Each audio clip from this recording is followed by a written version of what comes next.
Assalamualaikum warahmatullahi wabarakatuh. Sebelumnya kami yang beranggotakan Nabil Bita Ramadan dengan NIM 90, Muslimah dengan NIM 35, Nirmala Paradisa Salsa dengan NIM 45, Laili Snita Noviandika dengan NIM 60, Ajeng Sari Setianingrum dengan NIM 48, Fabela Ika Valentina dengan NIM 122, dan Lili Indayani dengan NIM 20 akan mempresentasikan terkait sistem informasi manajemen. Definisi sistem informasi manajemen. Sistem informasi manajemen atau SIM adalah salah satu dari 5 subsistem utama CPIS. Tujuannya adalah memenuhi kebutuhan informasi umum semua manajer dalam perusahaan atau dalam subunit organisasional perusahaan. Subunit dapat didasarkan pada area fungsional atau tingkatan manajemen.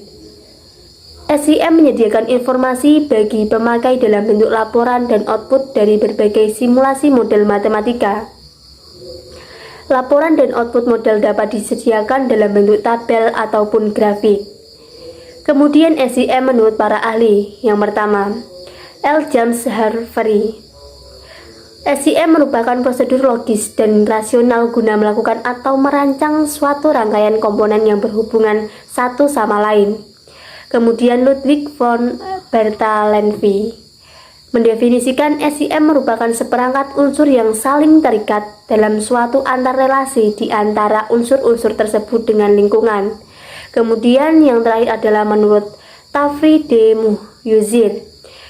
Sistem informasi adalah data yang dikumpulkan, dikelompokkan, dan diolah sedemikian rupa sehingga menjadi suatu kesatuan informasi yang saling terikat dan saling mendukung sehingga menjadi suatu informasi yang berharga bagi yang menerimanya.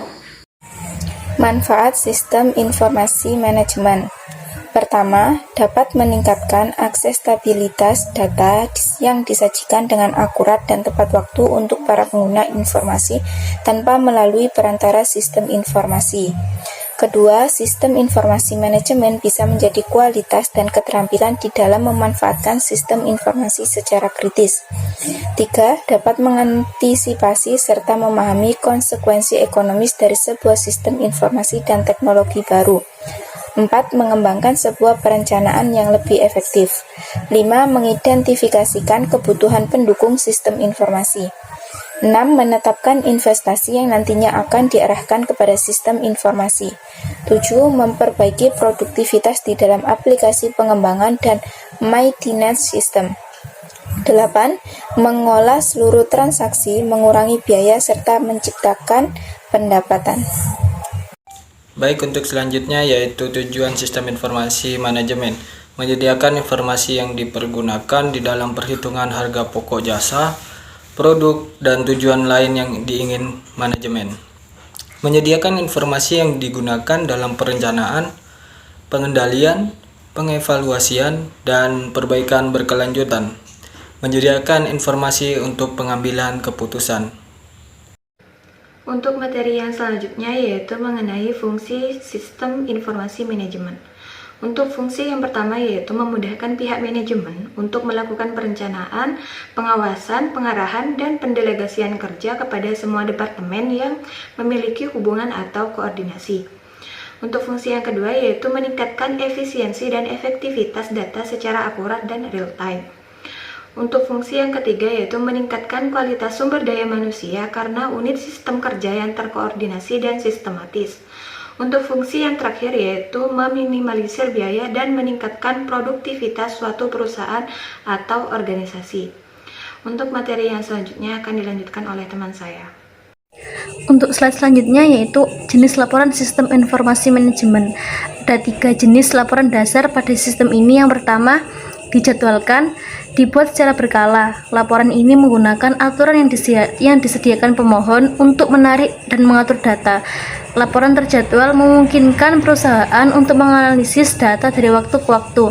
Contohnya, sebuah maskapai penerbangan dapat melihat presentasi bagasi yang hilang berdasarkan bulan.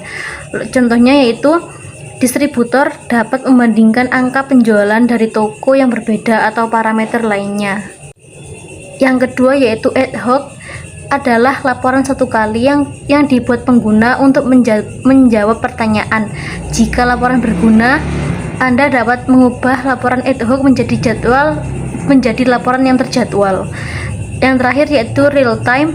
Jenis laporan ini memungkinkan seseorang untuk memonitor perusahaan saat terjadi. Misalnya, kepala customer service dapat melihat lonjakan volume panggilan yang tidak terduga dan menemukan cara. Yang selanjutnya yaitu mengenai contoh sistem informasi manajemen. Di sini ada 3. Yang pertama yaitu Enterprise Resource Planning atau ERP. Sistem ERP ini biasanya digunakan oleh sejumlah perusahaan besar dalam mengelola manajemen dan melakukan pengawasan yang saling berintegrasi terhadap beberapa unit bidang kerja keuangan, accounting, sumber daya manusia, pemasaran, operasional, dan pengelolaan persediaan. Yang kedua, Supply Chain Management atau disingkat SCM. Sistem ini sangat bermanfaat bagi pihak manajemen, di mana data-data yang disajikan terintegrasi mengenai manajemen suplai bahan baku, mulai dari pemasok, produsen, pengecer, hingga konsumen akhir. Yang ketiga, Decision Support System atau disingkat dengan DSS. Sistem ini membantu para manajer dalam mengambil keputusan dengan cara mengamati lingkungan dalam perusahaan. Contohnya, link elektronik di sekolahan tunas bangsa yang mengamati jumlah pendapatan atau pendaftaran siswa baru setiap tahun.